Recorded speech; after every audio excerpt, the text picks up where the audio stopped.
Everyone, welcome to another 5 Minutes With, where we spend 5 minutes or less breaking down an idea, verse, a topic from Scripture. These are designed to be introductions to topics and questions that we hope that we continue to pursue for really the entirety of our lives, but also to answer the question in a basic enough sense that we're ready and equipping to have conversations with other people, especially non-believers who may have questions about these things.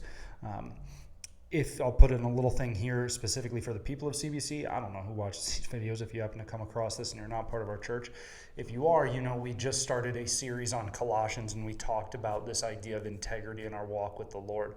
One of the verses that we use that I want to repeat again here, because it's one that I memorized a long time ago and continues to stay at the forefront of my heart and mind. James 1:22, but be doers of the word, not hearers only, deceiving yourselves.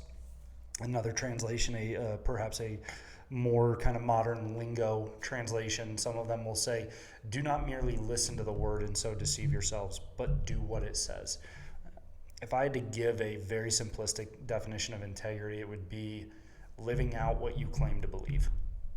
Does your life match up with what you claim your beliefs are?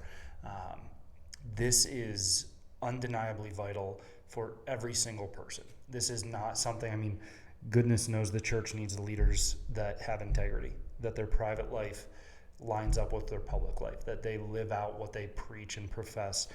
This weighs so heavily on myself and the other leadership of this church. Are we leaders of integrity? I know this, but it's not like any of us could say, well, I'm not a pastor, I don't work for the church, so integrity isn't as important in my life as it is in theirs. No, integrity has to matter for every single believer. There was an old Irish evangelist who famously quipped one time, there are 5 Gospels, Matthew, Mark, Luke, and John, in the average Christian. And most people will never read the first 4. The world needs to look at believers and see people who don't just listen to the word and so deceive themselves, but do what it says. The world needs to look at believers. They need to look at the church and see people of integrity. This isn't a super complex video. I really don't have much more beyond that. I just think it's a topic that honestly we all need to consider on a daily basis. Am I living with integrity? If I claim to believe in a God of peace, am I making peace at work? Am I a peacemaker when I'm out interacting with strangers? Am I a peacemaker online when I'm commenting or posting things? If I claim to believe in a God of mercy, am I merciful? Am I forgiving? If I claim to believe in grace, do I show it in my conversation with others, the way I treat other people, the way I think about other people? I think a lot of times we can put on a facade of integrity, but internally, we're not being gracious or merciful or kind. It's easy to fake it with that coworker you don't like, but on the inside, are you really demonstrating a heart of compassion and mercy and kindness and forgiveness and grace and love and peace towards this person?